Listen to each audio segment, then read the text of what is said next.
Good evening. It is May 15th, 2017. And I just wanted to touch bases. I've had an interesting time trying to upload new videos. There has been a couple of hiccups trying to get them uploaded. So I find it fascinating. So we're going to see if this one makes it through. I just wanted to touch a little bit on some bases let's start with the basics on the Quran.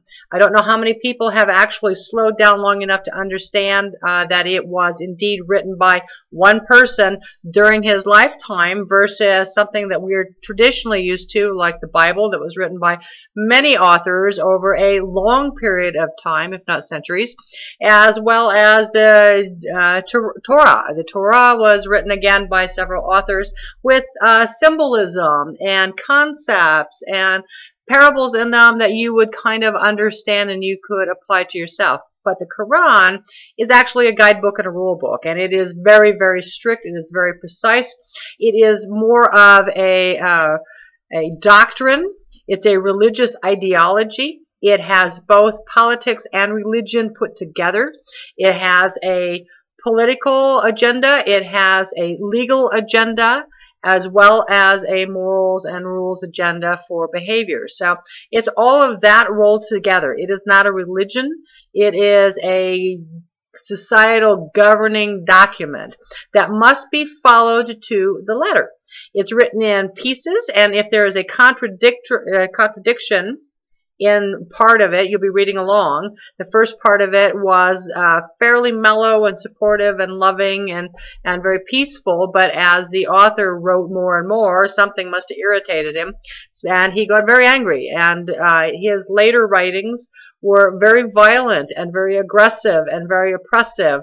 And his rule of thumb is, if I've written something and you're reading along and all of a sudden find a contradiction, it's the last writing that supersedes the first writing. So as we think about that, we know that there's a term called taqiyya, which is an honored tradition of deceiving the enemy by lying to them to advance the Islamic State.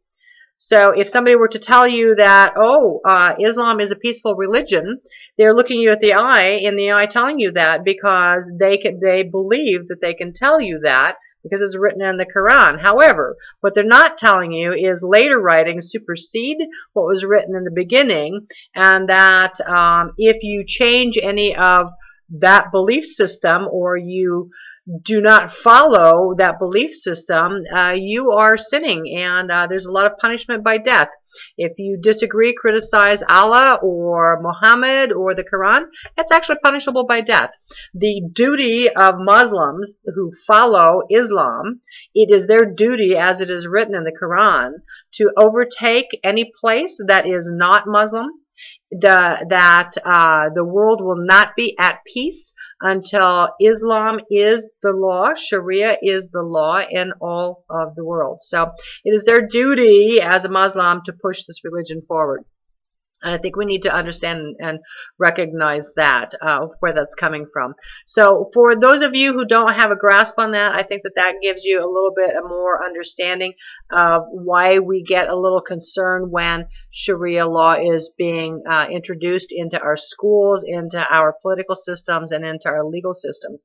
We have to start watching that as it goes on. There's a wonderful website called Creeping Sharia, and when I say wonderful, that's a word that I don't think fits this situation. There is an interesting website called creepingsharia.wordpress.com. It's a comprehensive website that provides information about the latest challenges with Sharia law, how it is creeping into our schools, our states, every place that we're looking. You can actually, there's a search bar in there, you can actually search for your state and find Sharia in your state or your country of what's going on. So for instance, in Alaska just finally voted that Sharia law will not be accepted. However, one of the largest Muslim mosques is being built downtown in Anchorage. I think it's 15,000 square feet. Just 7 years ago, they met in an apartment building. Then a few years after that, they met in a strip mall, and now, just 7 years later, they have a 15,000 square foot mosque being built. Arizona has 114 incidences. California has 475 incidences. Let's take a quick pop at that. San Diego, ground zero for Islamic indoctrination in the American public schools. There's a video on that. The first paragraph is the San Diego Unified School District, SDUSD, anti-bullying program has grave implications for the direction of education and the supremacy of Islam in the U.S. Another title, California terror-linked Muslim group CAIR, C-A-I-R, hijacks Armenian genocide, Remembrance Day. Terror-linked CAIR's Islamization of San Diego public schools. So apparently CAIR is truly pushing forward to pull Islam into the school system. I think we truly have to be careful and watch that. There is a big deception for Islamic organizations. I do not trust them under any way. For instance, I think it was the Islamic Muslim, I forget what the name of the organization was that was raising funds for orphans. Only that we found that the funds they raised for orphans were being given to terrorists who were currently killing infidels. And do your homework. This happens all the time. CAIR is a very scary organization. CAIR is C-A-I-R. It's a very scary organization, and it's pushing, I keep seeing that organization being mentioned as we bring education into the forefront and how radical Islam is approaching that. So we can keep going down through this site and looking in your state for where the Islam is affecting things. Like I said, California has 475 on there. Delaware only has 12, but we know that Delaware and around D.C. in that area, they're not allowing a lot of immigrants. Isn't that interesting? Florida has 418 in there. My gosh, Illinois has 244. Idaho has 36. Indiana has 63. So as we go through here, Kansas has 96. I wonder what Missouri is looking like right now, because Missouri is having a heck of a time in there. 145. Let's take a look at what the titles of their incidences look like. Kansas City, Somali Muslim immigrant arrested, held for suspected jihad activities. Missouri, Islamic charity linked to Al-Qaeda. Kansas City Muslims reject interfaith as apostasy. Former Intercept reporter arrested for bomb threats on Jewish center is Muslim. Missouri, Muslim charged in President's Day plot on KC train station. So you can see there is a continual thread. So when the mainstream media is telling you that we don't have an immigration problem with these radical Islamists, when they're not telling you that there's a problem, there's a problem. And when they do tell you, they play it down. So here's what I truly think is going on. After the election of Macron in France, and we started to look at that, he came out on stage to accept his presidency to the European Union national anthem, not the French national anthem. He's been known to state that the French have no culture, and that this is not what that's about. He has opened his borders. So we have Macron in France. We have Merkel in Germany. We have Trudeau in Canada. We had, thank God he's not here now, Obama in the United States. I don't know who was behind England, the Prime Minister behind England opened their borders.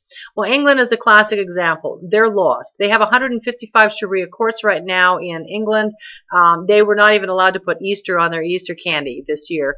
And it's getting worse and worse. France is the next to tumble. So we're watching very closely how this goes down. But here's what I think is going on. I think that there is a push to globalize our planet. I think that there is a push to use radical Islam as a weapon to destroy nationality or the feeling of a nationalist. I think there is a push to homogenize cultures so that it has one kind of layer that's thick, even though it be oppressive, one kind of thick layer over the top of everything. It unempowers, it strips our power from us. And I think that they have a plan B to deal with the radicals. I just read that there was some sort of scientific promotion to have the ability to unplug a radically religious person So I think that's their plan B. I have to do some more research on that, but I think that's what's going on. The United States has a population of 1% Muslims. By 2025, I think it's supposed to be 1.7% Muslims in the United States, and it's moving. It is the fastest growing population we have right now. So if you don't understand what's going on, you need to stop and take a look. This website that I was just going through was creepingsharia.wordpress.com. I'll put a link to that, and I'll put a link to 3 videos that you need to watch in the description of this video. So do take the time, go through and watch a couple of those. It'll give you some information that will help you understand why I'm pushing so hard to let people know what's going on. Another thing I was thinking about is I think we should have a transparency project. I think that if we divide the work up and one of us take one politician and another take another politician and someone takes an educator and somebody takes somebody in their state who is actively involved in this arena, and we start reporting on what their activities are, their actions are. If it's a politician, what laws and what bills are they pushing for? If it's an educator, what type of education stream are they pushing to indoctrinate or to put forward into our school systems, or that school system for that state, or even that town. So if it's happening in your town, find out who's in the schools and doing that. Pick a name, let's choose them, and let's follow them. Let's go through this, and let's have a place to report that. So we'll call it the Transparency Project, and I think we'll call it the transparencyproject.us. So we'll go there and know that I'm going to be setting up that platform for all of us to talk and kind of wrap our head around. We have our hands full. For those of you who think that if you have guns and you have the ability to defend yourself, which I think we need, I will never give mine up. If we have that, this is a war that we are in, and it is not with guns, and it is not with violence. Right now, we are fully at war with radical Islam through narrative. They are in phase 7, year 8 of a 10-year plan. They are now in phase 7. It's called full confrontation. They have strategically been moving forward and advancing radical Islam and Sharia law. They have 2 more years on their agenda to go. I've put links to this in past videos, so you're more than welcome to go look. If you need to find it again, let me know. I will repost it. But we are at war. And the only way that we're going to identify this war and those behind it is if we start reporting on what's going on. So let's all take a bite out of this. Let's all figure out how to do that. And let's take a responsibility for keeping our country a sovereign nation. I pledged my allegiance to the United States of America. And I'm going to keep it that way. And I think you will too.